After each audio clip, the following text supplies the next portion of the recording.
بسم اللہ الرحمن الرحیم۔ السلام علیکم جناب۔ سٹوریز میں نے 6 شیئر کرنی ہیں۔ یہ زمان پارک میں رات کو کیا دھندا ہوتا ہے یہ آپ کو بتانا ہے، سنوانا ہے۔ لاہور ہائی کورٹ کے ججوں کے ثبوت ہتھے لگ گئے ہیں، یہ کیا چکر ہے یہ بھی آپ کو بتانا ہے، دکھانا بھی ہے۔ جی ہاں، یہ ہماری پارٹی کی ہانڈی میں ایک اہم مثالہ ہے۔ یہ کیا چکر ہے، بہت ہی اہم بات ہے۔ اور مینار پاکستان کا جلسہ یہ کیا ہوا، کامیاب تھا ناکام تھا، بہت ساری باتیں خان صاحب نے خود کہہ دیا ہے کہ اسٹیبلشمنٹ نے میرے نام پر سرخ لکیر کھینچ دی ہے، اس پہ بھی بات کریں گے بہت۔ اور یہ پنکی پیرنی کے بارے میں یار یہ خان صاحب کیا اوٹ پٹانگ بول گئے، یہ تو بہت حد ہو گئی۔ ابھی آپ کو سنواتا ہوں، یقین کریں میں کہتا ہوں میرے تو پیروں تلے سے زمین نکل گئی کہ یہ خان صاحب کہہ رہے ہیں جو پنکی پیرنی کے بارے میں کہہ رہے ہیں، حد ہو گئی ہے یار۔ اور صدر کا خط اور وزیر اعظم نے وہ جواب دیا ہے، مطلب وہ وہی والی بات ہے کہ وہ بھگو کے مارے ہیں۔ آپ حیران رہ جائیں گے کہ یار یہ وزیر اعظم صاحب نے کہا ہے، ٹھیک ہو گیا نا۔ لیکن سب سے پہلے اللہ کے فضل و کرم آپ کے تعاون سے ظفر نقوی ویلفیئر فاؤنڈیشن کے تحت ہماری افطار پارٹیاں بھی جاری ہیں، افطار ڈنر بھی غریبوں کے ساتھ، ان کے ساتھ جن کے 2 وقت کی روٹی میسر نہیں ہے، اور ساتھ ہی رمضان پیکیج بھی الحمدللہ 10,000 غریب گھرانوں کو دینا ہے بھائی رمضان پیکیج، ٹھیک ہے نا۔ یہ آپ کے تعاون اللہ کے کرم سے ہوگا، جاری و ساری ہے الحمدللہ۔ اور بس یہ نمبر ڈسپلے ہو رہا ہے، اس پہ رابطہ کیجئے اور جناب دیکھیے کہ آپ کے تعاون سے یہ کیا کچھ کس طرح سے آئے میں آپ کو سناتا ہوں۔ یہ آپ دیکھ لیجئے، یہ آپ ذرا سنیے۔ یہ ابرار الحق صاحب جو کہہ رہے ہیں کہ خان صاحب کی حفاظت عبادت ہے، ہم رات کو عبادت کرتے ہیں، اور پھر اس کے بعد کیا ہوا، پھر اس کے بعد ذرا آپ خود سن لیجئے کہ یہ کس طرح کی عبادت کرتے ہیں۔ ان کے اپنے لوگ، ایک اور آڈیو لیک ہو گئی یاسمین راشد صاحبہ کے ساتھ، تو نوشین نامی لڑکی کی، اور وہ کیا کہہ رہی ہیں یہ ذرا آپ سنیے، بس کانوں کو ہاتھ لگائیے، استغفار کیجئے کہ زمان پارک میں کیا دھندا ہوتا ہے راتوں کو۔ یہ وہی چکر چل گیا جو 2014 کے ادھر دھرنے میں نہیں ہوتا تھا، یہ وہی والا سلسلہ شروع ہو چکا ہے۔ یہ ذرا آپ پہلے سن لیجئے، باتیں بہت کام کی ہیں، یہ لیں۔ رمضان المبارک ہے، رات میں تو ویسے ہی ہم لوگ جاگتے ہی ہیں۔ عبادت یہ 2 طرح کی ہے، ایک اگر ہم اپنے خان کی حفاظت کے لیے یہاں معمور کیے گئے ہیں تو ایک یہ بھی عبادت ہے، اور ساتھ ہی ساتھ اگر ہم درود شریف پڑھتے رہیں، دعائیں کرتے رہیں تو دوہری عبادت ہے۔ اور رمضان المبارک میں اس کا میں نے پوچھا تھا کہ لیڈیز کو رات کو لیٹ نائٹ نہیں رکنا چاہیے، تو اب یہ خواتین کیا کرتی ہیں، یہ آتی شام کو ہیں، دن کو آتی نہیں ہے، اور پھر یہ ساری رات نا 1, 1:30, 2 بجے تک وہ دوسرے آدمیوں کے کیمپوں میں جا کے بیٹھی رہتی ہیں، اور وہاں پہ وہ، تو میں نے آج تھوڑا سا اس چیز سے ڈسکریج کیا تو وہ سارے میرے خلاف محاذ بنا رہے ہیں۔ کرنے دو Nausheen, you are not responsible for them exam, کوئی ایسی بات نہیں، ٹھیک ہے۔ آپ نے کہا تھا نا 10 بجے کے بعد عورتیں نہ رکیں، اگر وہ اپنے رشتے رکے نا، ہماری طرف سے تو نہ رکے نا، آپ نے تو منع کر دیا، میری تنبیہ کر دیا، اس کے باوجود وہ رکتی ہے، کوئی مسئلہ ہوا تو وہ دن میں کوئی ڈیوٹی نہیں دیتا، ہر کسی کو اٹریکشن ہوتی ہے کہ رات کو جائیں گے تو پھر وہ چھوڑو بات، تو ڈرائنگ آن ڈسٹرکشن۔ لو جی، اب آپ کو سمجھ آ گئی، آپ کو پتہ چل گیا کہ جی خواتین جو ہے نا رات کو رکتی ہیں، اور وہ کہہ رہی ہیں کہ بھائی آپ نے خود کہا تھا کہ 10 بجے کے بعد نہ رکیں، تو آگے سے ڈاکٹر یاسمین راشد صاحبہ کہتے ہیں کہ بھائی رکیں، اپنے رسک پہ رکتی ہیں تو رکیں، پھر کل کو جو بھی آتے ہیں نتائج تو پھر وہی نتائج بہت سارے آئے ہوئے ہیں، معذرت کے ساتھ کہوں گا یہ وہی تو 2014 کے دھرنے کے نتائج ہیں جو یہاں پہ قیامت مچی ہوئی ہے، تو وہی پھر اس کے بعد وہ اپنے نتائج کی خود ذمہ دار ہوں گی۔ اور وہ پھر آگے سے نوشین صاحبہ کہہ رہی ہیں کہ جی دیکھیں آپ نے خود ہی تو کہا تھا کہ 10 بجے کے بعد، انہوں نے کہا اپنے رسک پہ رکیں، تو پھر وہ ان کو کہتی ہیں کہ جی بات پھر یہ ہے کہ پھر دن کو کوئی ڈیوٹی نہیں دیتا، رات کو ہی سارے ڈیوٹی دیتے ہیں کہ رات کو وہاں پہ کیا رنگینیاں ہوتی ہیں۔ یہ ہے وہ جو ریاست مدینہ بنا رہے تھے۔ اور بھائی یہی والی ویڈیو بھیجو سارے یوتھیوں کو، یہ ہے آپ کا لیڈر، یہ ہے آپ کی اصلیت، اور یہ ہے آپ کی کل اوقات۔ باہر آپ آ کے کیا بکواس کرتے ہیں، اور اندر آپ جا کے یہاں پہ آپ کا اندر یہ ہے اور باہر یہ ہے۔ باہر آپ جا کے ریاست مدینہ اسلامی دنیا کا سب سے بڑا لیڈر، اور اس نے یہاں پہ کیا تماشا بنایا ہوا ہے، یہ اصلیت یہ ہے۔ آئیں بھائی، وہ کیا لاہور ہائی کورٹ کے ججوں کے ثبوت ہتھے لگ گئے ہیں، اور یہ میں آپ کو ایک ویڈیو سنواتا ہوں۔ مریم نواز صاحبہ نے آج وکلا سے خطاب کیا، وکلا کے ساتھ باتیں کی، اور انہوں نے بہت ہی اہم باتیں کی ہیں۔ یہ آپ سنیے، پھر اس کے بعد جو دوسری بات انہوں نے کی میں آپ کو وہ بھی سنواتا ہوں۔ باتیں بڑی اہم ہیں اور ویڈیوز بڑی اہم ہیں۔ اور کوئی بھی غیر قانونی چیز ماننے سے انکار کرتے، سہولت کاری سے انکار کرتے کہ اگر کوئی سہولت کاری ہو رہی ہے تو ان کو نیم اور شیم کیا جانا چاہیے۔ میرے پاس اس طرح کے حقائق ہیں لاہور ہائی کورٹ کے چند لوگوں کے بارے میں کہ اگر میں یہاں آج بیان کر دوں تو بہت بڑا کرائسس ہو جائے گا یہاں پر، اور مجھے افسوس ہے کہ وہ بات مجھے اپنے اندر رکھنی پڑی۔ وہ بات قوم کے سامنے آنی چاہیے کہ کس نے کس کو یہ کہا کہ آپ کی بیٹی نہیں ہے۔ وہ جو الیکشن ہو رہا ہے، بیٹیاں سب کی سانجھی ہوتی، وہاں پر ہمیں سپورٹ کریں۔ دامادوں کے کہنے میں، بیویوں کے کہنے پہ، بچوں کے کہنے پہ فیصلے ہو رہے ہیں یہاں پر، اور ایک ایسے شخص کی سہولت کاری کی جا رہی ہے جو شخص اس ملک کی تباہی کا دوسرا نام ہے۔ مجھے آپ سب کی یہ آپ ذرا دیکھ لیجئے، سن لیجئے، حالات یہ ہیں کہ نون لیگ کی senior vice president chief organizer Maryam Nawaz نے کہا ہے کہ میرے پاس ایسے ثبوت موجود ہیں لاہور ہائی کورٹ کے چند لوگوں یا چند ججز کے بارے میں، ایسے ثبوت کہ اگر وہ ثبوت سامنے آ جائے تو یہاں پہ بھونچال آ جائے، پتہ نہیں یہاں پہ بہت بڑا کرائسس آ جائے۔ یہ کیا؟ اچھا، پھر اس کے بعد انہوں نے یہ بھی کہا کہ مجھے افسوس کے ساتھ یہ کہنا پڑ رہا ہے کہ یہ باتیں مجھے اپنے اندر رکھنی پڑ رہی ہیں، یہ باتیں قوم کے سامنے ان کو کون مجبور کر رہا ہے بھئی یہ باتیں یا یہ ثبوت ابھی تک آپ قوم کے سامنے نہ رکھیں؟ ان کو کون مجبور کر رہا ہے؟ میں سمجھتا ہوں کہ مجبور نہیں کرنا چاہیے، مصلحت سے کام نہیں لینا چاہیے، جو ثبوت ہیں وہ قوم کے سامنے آنے چاہیے، وہ سب کو پتہ چلنا چاہیے کہ یہ کیا کر رہے ہیں، داماد کیا کر رہے ہیں، اور بیٹیاں کیا کر رہی ہیں، اور بیویاں کیا کر رہی ہیں، اور ان کے کہنے پہ ججز کیا کر رہے ہیں۔ یہاں تک حالات پہنچ گئے ہیں، یہ جو ساری انویسٹمنٹ ہوئی ہے نا، یہ اس کا چکر ہے۔ اب آپ ذرا دوسری ویڈیو سن لیجئے، پھر اس کے، کیونکہ میں نے کہا نا کہ ایک سیکنڈ اہم ہے اس پوری ویڈیو کا جو آج میں آپ کے ساتھ سٹوریز شیئر کر رہا ہوں، یہ لیں۔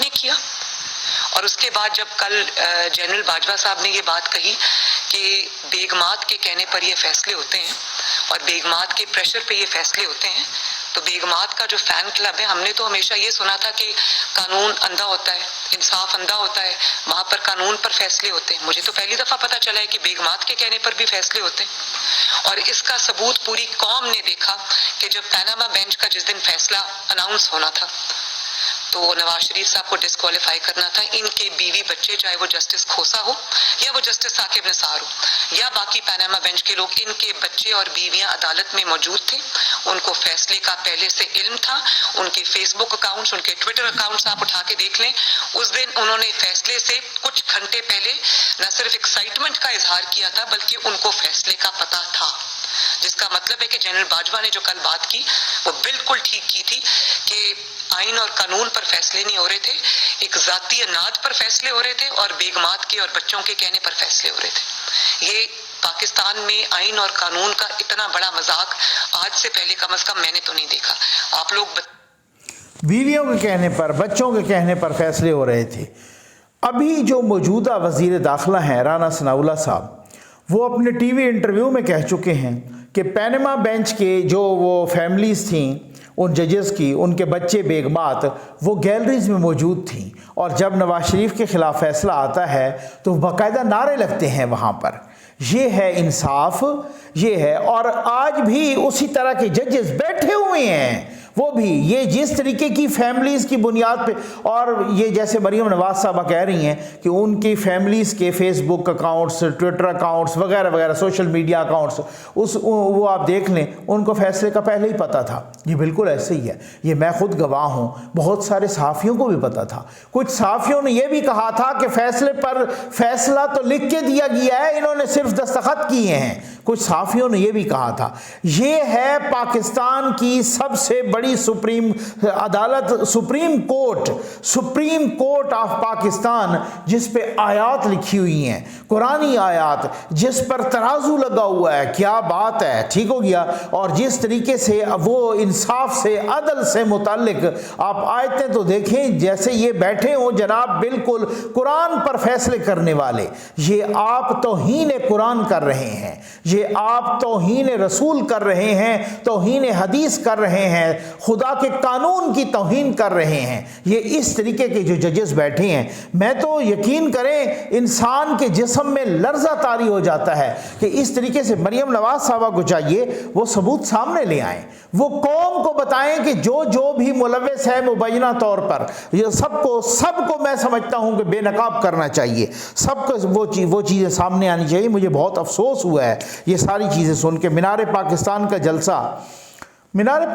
جلسہ آپ میں سے کچھ کہہ رہے ہیں جناب بڑا تھا، کچھ کہہ رہے ہیں چھوٹا تھا۔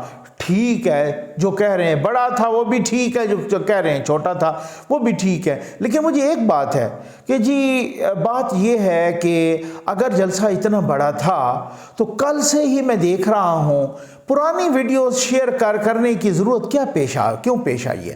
اس کا مطلب ہے اگر آپ کو پرانی ویڈیو، اور وہ پکڑے گئے ہیں سارے، جو صحافی بھی، صابر شاکر صاحب، عمران ریاض صاحب، باقی لوگ جو جتنے بھی سوشل میڈیا کے جو ان کے سیل کے لوگ ہیں، وہ جو ویڈیوز شیئر کر رہے ہیں، وہ فوری طور پہ لوگوں نے کہا جی یہ تو فلاں جلسے کی ویڈیو تھی، یہ لو، یہ اس وقت کی ویڈیو۔ آج کل تو بندہ پکڑا جاتا ہے، اس میں کوئی ایسی بات نہیں ہے۔ تو اگر یہ جلسہ اتنا بڑا تھا تو اس جلسے کی ہی فوٹیجز اور ویڈیوز اور سارا کچھ پکچرز آتی ہیں، آپ کو پرانے جلسوں کی کیوں شیئر کرنے کی ضرورت پڑ گئی ہے؟ مجھے تو یہ بتائیں نا۔ اور رہنما 1 گھنٹہ کو 40 منٹ کا خطاب فرمایا عمران خان صاحب نے، عالم اسلام کے سب سے بڑے لیڈر نے، وہی اوٹ پٹانگ ماری، اور یہاں تک کہ ان کی اپنے رہنما میڈیا نے پکڑ لیا، یاسمین راشد صاحبہ ہوں یا جو دوسرے رہنما ہیں وہ ہوں، وہ نکل گئے وہ سارے کے سارے جو ہے نا رہنما، وہ وہاں سے نکل گئے کہ جی ہم وہ جو ہے نا، وہ کسی نے کیا بہانہ بنایا تو کسی نے کیا بہانہ بنایا، حالانکہ عمران خان کی تقریر جاری تھی۔ خان صاحب نے خود کہا کہ اسٹیبلشمنٹ نے میرے نام پر لکیر ڈال دی ہے، سرخ لکیر ڈال دی ہے۔ یہ خان صاحب نے خود مانا کہ میرے نام پر جو ہے نا۔ اور مزے کی بات یہ ہے کہ اگر جلسہ اتنا بڑا تھا تو پھر یہ جو نجی میڈیا ہے، پرائیویٹ میڈیا، نیشنل میڈیا، اس کو کوریج کی اجازت کیوں نہیں تھی؟ اس کو کوئی کوریج کی اجازت نہیں تھی، اس نجی میڈیا کو، اس ڈرونز کو کوریج کی اجازت نہیں تھی۔ ڈر کس بات کا ہے؟ اگر بہت بڑا جم غفیر تھا تو آپ آتے پھر اس کے بعد جو ہے نا۔ یار یقین کیجئے، میں آپ کو ایک بات بتاؤں، مجھے اس سے غرض نہیں ہے، آپ کسی کو بھی ووٹ دیں، آپ کا حق ہے، آپ کا حق ہے کہ آپ کسی کو بھی ووٹ دیں۔ آپ عمران خان صاحب کو ووٹ دیں، آپ نواز شریف کو ووٹ دیں، زرداری صاحب کو ووٹ دیں، آپ مولانا صاحب کو ووٹ دیں، کسی کو بھی ووٹ دیں، ٹھیک ہو گیا، آپ کا حق ہے۔ پولیٹیکل افیلیشن رکھنا آپ کا حق ہے، کسی کو ووٹ کرنا آپ کا حق ہے، پسند ناپسند کرنا آپ کا حق ہے، گالی دینا آپ کا حق نہیں ہے، غیر پارلیمانی الفاظ استعمال کرنا آپ کا حق نہیں ہے۔ یہ آپ کا حق نہیں ہے کہ آپ کسی لیڈر کی محبت میں اتنے اندھے ہو جائیں کہ پاکستان سے باہر کھڑے ہو کے آپ جو ہے نا پاکستانی اسٹیبلشمنٹ، پاکستان کے اداروں، پاکستان کے آرمی چیف کے خلاف غلط پروپیگنڈا کریں اور وہاں پہ گالیاں دیں۔ یہ آپ کا کوئی حق نہیں ہے۔ اگر آپ پاکستانی ہیں تو آپ کو ان سینسٹیوٹیز کا، ان ریڈ لائنز کا خیال رکھنا چاہیے، ادروائز ریاست وہ خیال رکھوا سکتی ہے، ایسی کوئی بات۔ لیکن مجھے افسوس سے کہنا پڑ رہا ہے، میں آج آپ کو نا ایک بڑی مزے کی بات بتاتا ہوں۔ مجھے افسوس سے کہنا پڑ رہا ہے ان کی جس طریقے سے جو بریڈنگ کی گئی نا.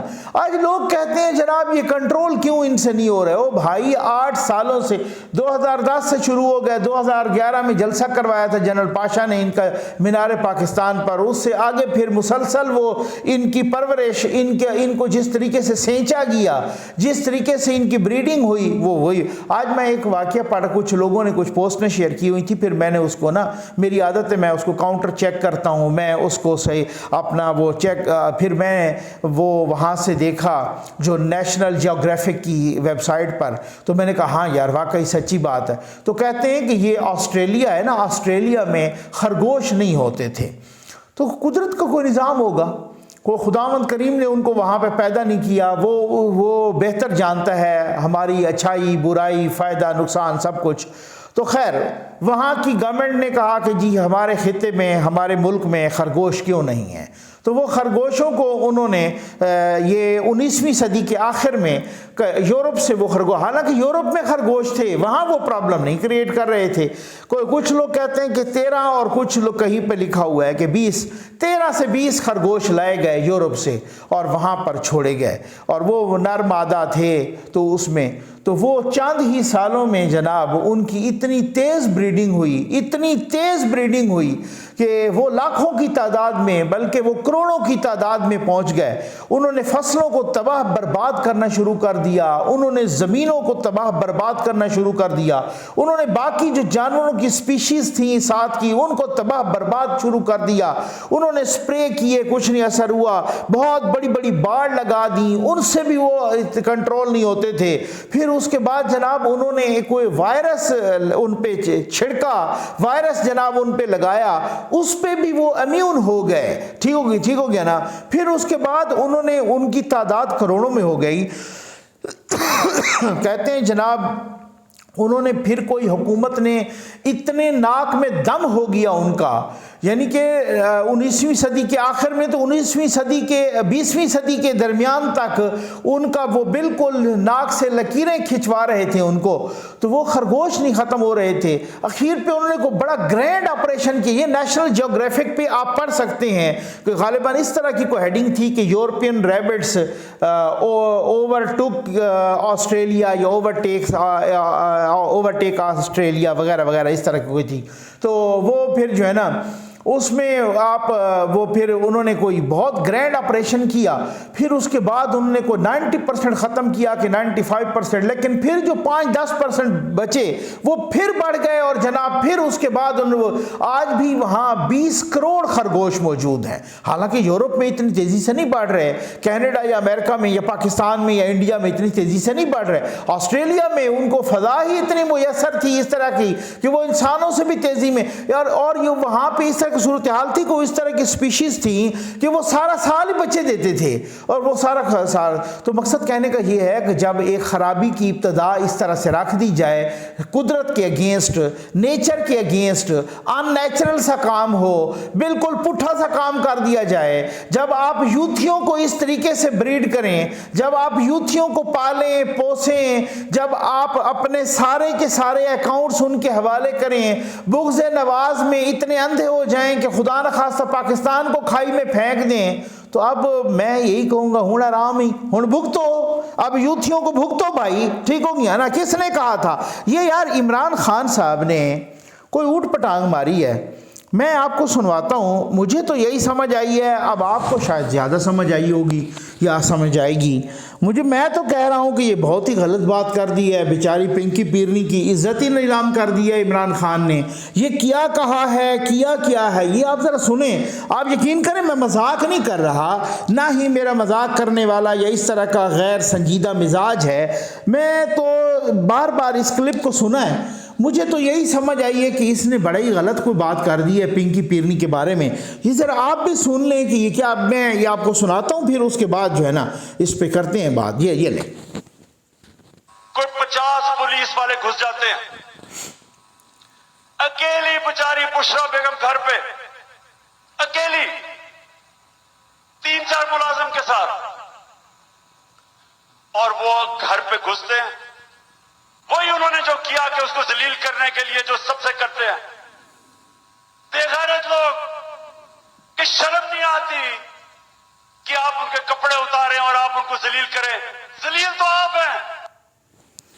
یار یہ میں تو 2-4 مرتبہ یہ سوشل میڈیا پر وہی خان صاحب کی سپیچ سے یہ نکلا ہوا کلپ ہے، اور میں تو حیران ہوں، مطلب یار یہ خان صاحب نے کیا کہہ دیا.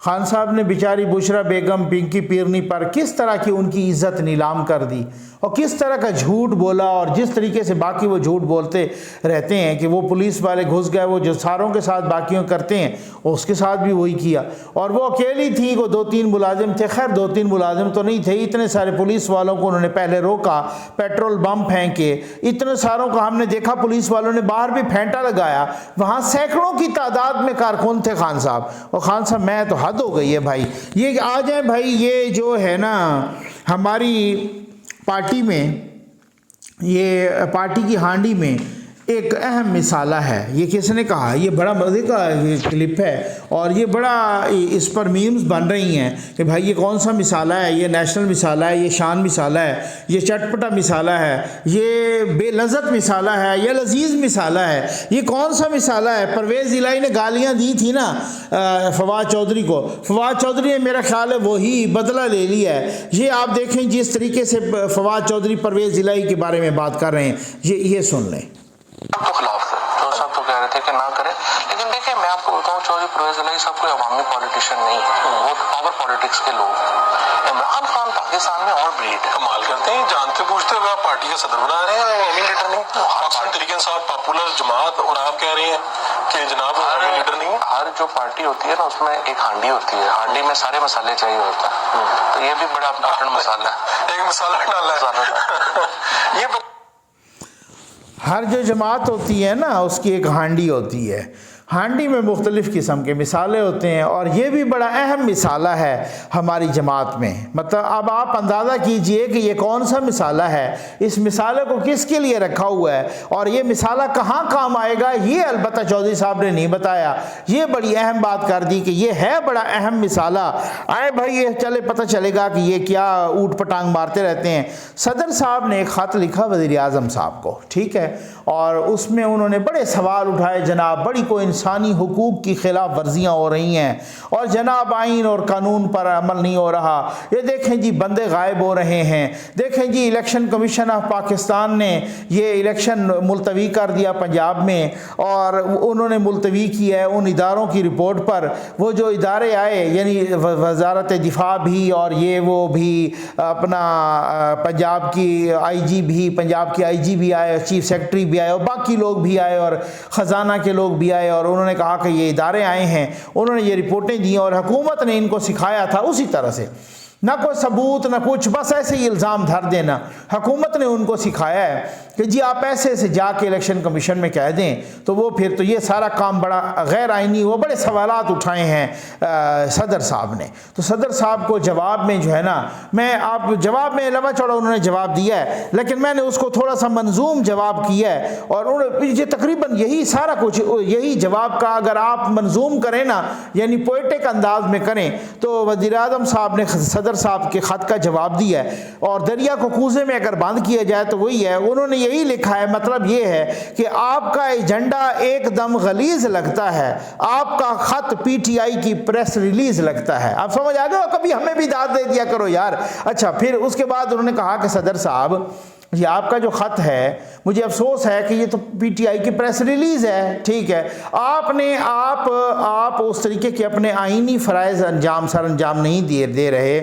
آپ نے ابھی یہ اپریل 2022 میں بھی غیر آئینی کام کیا، غیر آئینی طور پر اسمبلیاں توڑیں، اور غیر آئینی طور پر سپریم کورٹ نے آپ کے اس اقدام کو غیر آئینی قرار دیا ہے. اور صدر صاحب مجھے افسوس ہے اس طرح سے جواب دیتے ہوئے، آپ نے تو میرے حلف کے سلسلے میں بھی غیر آئینی کام کیا اور مجھ سے حلف نہیں لیا، اور یہ بھی غیر آئینی کام کیا. تو وزیر اعظم صاحب نے صحیح ٹھکا کے جو ہے نا وہ ٹکا کے چھترول کی ہے، اور جس طریقے سے انہوں نے صحیح ٹھکائی کی ہے صدر صاحب کی، وہ بالکل اسی لائق ہیں، کیونکہ وہ صدر صاحب نہیں ہیں، وہ ایک عمرانڈو بنے ہوئے ہیں، وہ ایک یوتھیے بنے ہوئے ہیں. جب ایک بندہ اس طرح سے کبھی خدا بٹھا دے آئینی عہدے پر، تو کم از کم اپنی نہ صحیح اس عہدے کی لاج رکھنی چاہیے یار. امید ہے آپ کو ویڈیو پسند آئی ہوگی. آپ کا بہت بہت شکریہ.